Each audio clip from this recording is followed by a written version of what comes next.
السلام علیکم۔ آج ہم جس خضر جڑی بوٹی کے بارے میں بات کرنے جا رہے ہیں اس کا نام ہے اندرائن یا تما۔ اس کو اردو میں ہنزل یا اندرائن کہتے ہیں، سنسکرت میں اندرا، پنجابی میں تما کوڑ تما، بنگالی میں اندرائن، گجراتی میں بھی اندرائن کہا جاتا ہے۔ یہ تقریباً دنیا کے تمام ممالک میں پایا جاتا ہے۔ اندرائن ایک خضر بیل ہے جو اکثر برسات میں پیدا ہوتی ہے۔ اس کی بیل بہت بھاری ہوتی ہے جو اکثر 20 ہاتھ تک بڑھ جاتی ہے۔ اس کے 2-3 ہاتھ بڑھنے کے بعد ایک پتے کے پاس زرد رنگ کا پھول لگتا ہے۔ پھول کے جھڑ جانے کے بعد نیچے گول پھل لگتا ہے جو پہلے سبز اور پک کر زرد ہو جاتا ہے۔ اس کی بیل جوں جوں بڑھتی ہے، ہر ایک پتے کے نیچے جڑ پھوٹ کر زمین میں لگ جاتی ہے اور ہر ایک پتے میں پھول اور پھل لگ جاتا ہے، یہاں تک کہ بعض بیلوں کے پھولوں کی تعداد 100 یا اس سے بھی زیادہ تک جاتی ہے۔ اس کے پتے زردی مائل ہوتے ہیں۔ اس کی شکل تقریباً تربوز کے پتوں کی سی ہوتی ہے۔ اس کا پھل گول نارنگی کے برابر ہوتا ہے اور اس کے تمام اجزاء کا مزہ تلخ ہوتا ہے۔ اس کا پھل نر و مادہ 2 قسم کا ہوتا ہے۔ نر پھل سخت اور چھوٹا ہوتا ہے اور مادہ پھل بڑا اور نرم ہوتا ہے۔ ادویات میں مادہ پھل کا گودا کام آتا ہے جسے ہنزل کہتے ہیں۔ یہ گودا ہلکا اسفنجی ہوتا ہے، اس میں بو کچھ نہیں ہوتی۔ وہ پھل بہتر ہوتا ہے جس کا رنگ اوپر سے زرد، اندر سے سفید مائل بے زردی ہو اور جو وزن میں ہلکا اور نرم ہو۔ جو پھل ساری بیل میں اکیلا ہو مہلک ہوتا ہے، اس کو 1.5 مشق کی مقدار میں کھانے سے آدمی مر جاتا ہے۔ پھل کی رنگت کے لحاظ سے اندرائن کی کئی قسمیں ہیں۔ بعد کا پھل سفید ہوتا ہے اور بعد کا سرخ۔ بہتر وہ پھل ہے جو بلند مقامات پر پیدا ہوا ہو اور جس نے بارش کے پانی سے پرورش پائی ہو۔ اس کا مزاج گرم بدرجہ سوم اور خشک بدرجہ دوم، بعد کے نزدیک گرم اور خشک بدرجہ سوم۔ قدیم یونانی اس دوا سے پوری طرح واقف تھے۔ ہنزل سے عرب کے لوگوں کی واقفیت بہت قدیم ہے۔ اس کا اندازہ اس بات سے لگایا جا سکتا ہے کہ زمانہ نامعلوم سے عربوں کا یہ دستور تھا کہ اس کی تلخی دور کرتے اور اس کے بعد انہیں کوٹ کر دودھ اور کھجوروں کے ساتھ پکاتے اور صحت کو بہتر بنانے کے لیے کھاتے۔ قدیم ہندو بھی اندرائن سے خوب واقف تھے۔ اندرائن قلیل مقدار میں استعمال کرنے سے معدے کو بہت زیادہ قوت ملتی ہے۔ اس سے معدہ اور امعاء کی رطوبت زیادہ رستی ہے اور بھوک بڑھ جاتی ہے۔ متوسط مقدار میں دینے سے یہ آنتوں کے غدودوں کے عضلاتی ریشوں اور جگر کو تحریک دیتا ہے۔ حاملہ عورتوں اور مریضان سہال و پیچش یا بواسیر کو، ایسے مریضوں کو جن کے معدہ یا امعاء میں کسی قسم کی خراش یا اجتماع خون ہو، یہ دوا ہرگز نہیں دینی چاہیے اور اس کو بالکل استعمال نہیں کرنا چاہیے۔ اندرائن کے گودے کو روغن زیتون میں جوش دے کر ناک میں سوت کرنے سے سدہ دماغی کھل جاتا ہے۔ اس لیے یہ درد شقیقہ، فالج، لکوہ، مرگی اور نسیان کے واسطے مفید ہے اور دماغ کے فضلات سے پاک کرتا ہے۔ اس کو انیسون، آفتی مون اور عیارج کے ساتھ استعمال کرنے سے مالی خولیا، مرگی اور دیگر امراض صداوی میں بہت زیادہ فائدہ ہوتا ہے۔ اندرائن کے پھل کو جوش دے کر اس سے حقنہ کرنا فالج، کلنج، بلغمی، عرق النساء اور درد کمر کے لیے بہت زیادہ فائدہ مند ہے۔ اس کی جڑ، چھال اور پھل کے رس کو روغن کنجد کے ساتھ جوش دیں۔ جب صرف روغن رہ جائے تو صاف کر لیں۔ یہ تیل سر پر ملنے سے ہر قسم کا درد سکون ہوتا ہے۔ پڑوال کے لیے سرما سیاہ کو اندرائن کے پھالوں میں داخل کر کے رکھ دیں۔ جب وہ خشک ہو جائے تو نکال کر دوسرے پھالوں میں داخل کریں۔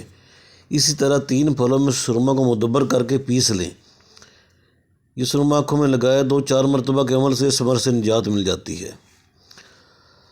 زردی چشم کو رفع کرنے کے لیے اندرائن کے پھل کا تازہ پانی 1-2 بوند مریض کی آنکھوں میں ڈالیں۔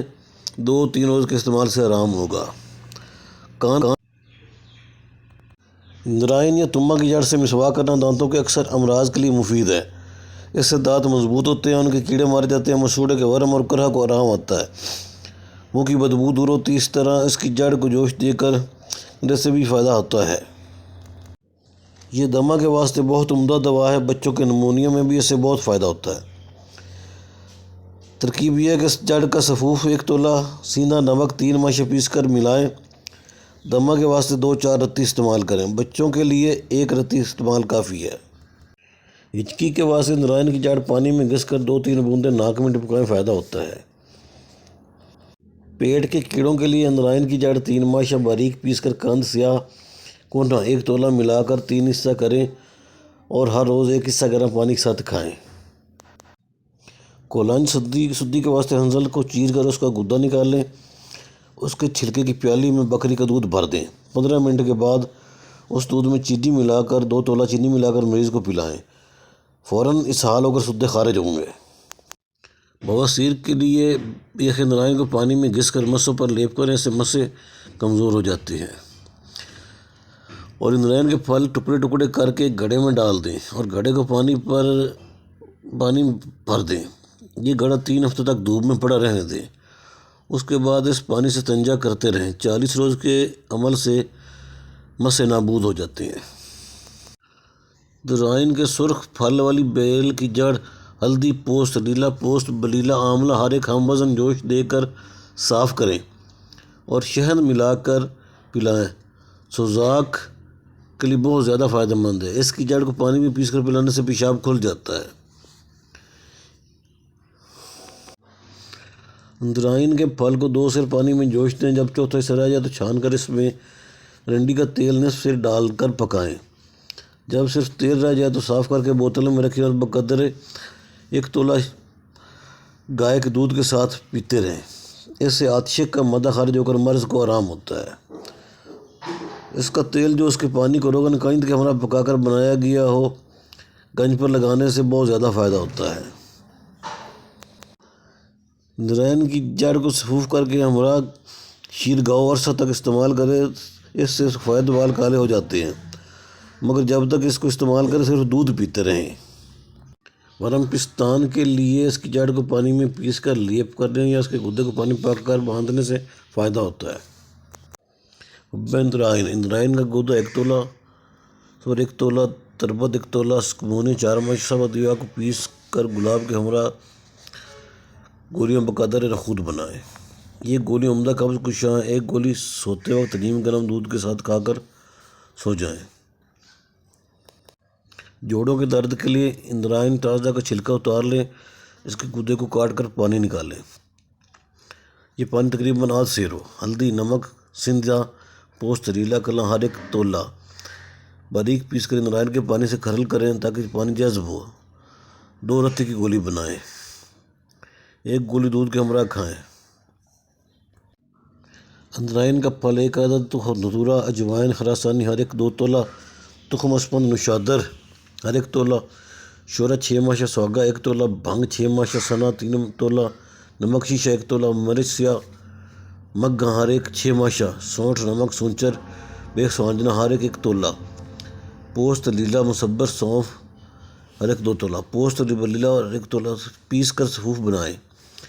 یہ صفی خون ہے، اس کے استعمال سے ناسور، پھوڑے، پھنسیوں کو بہت فائدہ ہوتا ہے۔ خوراک 6 ماشا صبح شام۔ بیخ اندرائن کو کوٹ کر 5 گنا پانی میں جوش دیں، جب پانی 3 سے رہ جائے تو چھان کر اس میں ہم وزن شکر ملا لیں، یہ شربت قبض کشا اور مثل ہے۔ رفع قبض کے واسطے بقدر ماشا کافی ہے، مثل کے لیے 1 تولہ تک استعمال کیا جا سکتا ہے۔ ناظرین، اس قسم کی ویڈیوز آپ کو صرف معلومات اور اچھی معلومات دینے کے لیے بنائی جاتی ہیں، اور مزید معلومات دینے کے لیے چینل کو سبسکرائب کرنا بالکل نہ بھولیں۔